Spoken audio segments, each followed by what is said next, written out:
खुलुमबाय गोजोन फुंबिलिनि गासैबो बड'लेण्ड बुब्लिनि अनसायगिरिफोरखौ बरायग्रोबाय।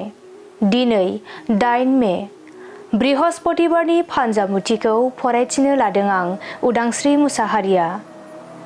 फानजामुथिनि गिबियाव दं मेष राशि। देहायाव जानाय बेराम आजारफोरा गालांगोन, सावस्रिखौ जोबोरैनो जौगानाय मोनगोन। वृष राशि। हरखाबै नोंथांनि उदैया साखांनो हागौ, जानाय लोंनायाव सांग्रां जानाया गाहाम जागोन। मिथुन राशि।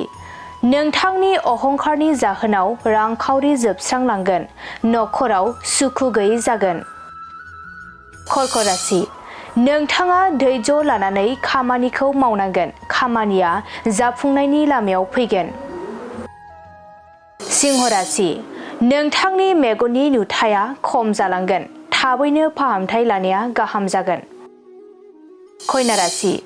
गावखौनो सासे गोख्रों दैदेनगिरि महरै फसंनो हागोन, समाजनि मोजां हाबा मावनो हागोन। तुला राशि। नोंथाङा सानस्लाबनो हायैयाव गोरोन्थि हाबा मावफ्लांगोन, साजा मोननो गोसोआव गिखांनाय फैगोन। वृश्चिक राशि।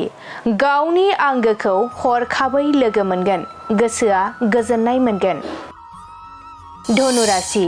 नोंथाङा गावनि थांखिसिम सहैनो नाजानायाव फेलें थांगोन, बिमाया जोबोरैनो दुखु मोननांगोन। मकर राशि। नोंथाङा धोरोमनि बेरेखा हाबा मावगोन, नोंथांनि नखरा गोबां दुखु सहायनांगोन। कुम्भ राशि। नखराव धोन दौलत जोबस्रांलांगोन, गोबां आंखालाव गोग्लैनांगोन, गाज्रि सान। मीन राशि। नोंथांनि गोमानाय मुवाखौ मोनफिनगोन, गोसोखौ जोबोरैनो सान्थि मोनगोन। दिनै सानसेनि राशि फरायथिनायाबो एसेनोसै। आसा खालामो नोंथांनि दिनैनि साना मोजाङै मोजां थांगोन, बेखौ बड'लेण्ड बुब्लि नखरनिफ्राय मिजिंथिबाय। गोजोन्थों।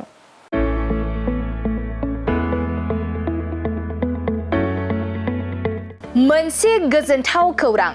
बर' सावथुन नायनो मोजां मोनग्रा रायजो राजाफोरनि थाखाय मोनसे गोजोनथाव खौरां। खम बेसेननि गेजेरजोंनो नोंथाङा नायनो हागोन बर'नि गासै गोजाम गोदान सावथुनफोरखौ। बर' सावथुन नायनो थाखाय ओंखारदों मोनसे आंगो स्ट्रिम एप। बे आंगो स्ट्रिम एपखौ नोंथाङा नोंथांनि मबाइलाव डाउनल'ड खालामनानै खम बेसेनावनो बर'नि गोजाम गोदान गासै सावथुनफोरखौनो नायनो हागोन।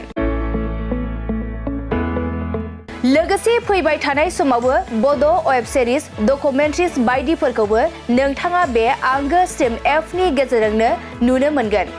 बेनि अनगायैबो बर' सावथुननि दिहुनगिरिफोराबो बे आंगो स्ट्रिम एपआव गाव गावनि सावथुनखौ आपल'ड होनो थाखाय खौरां लाहरनो हागोन। आरो जाय बिथांमोननि सावथुनफोरा इउटुबाव पाब्लिश जायाखै, बिथांमोनाबो बे एपआव आपल'ड होनो थाखाय खौरां लाहरनो हागोन। बेनिखायनो बर' सावथुननि दिहुनगिरि बिथांमोनहा गाव गावनि सावथुनखौ बे आंगो स्ट्रिम एपआव आपल'ड होनो गोसो दंब्ला नैबे 7086320938 जानबुं नम्बराव खौरां लाहरनो हागोन।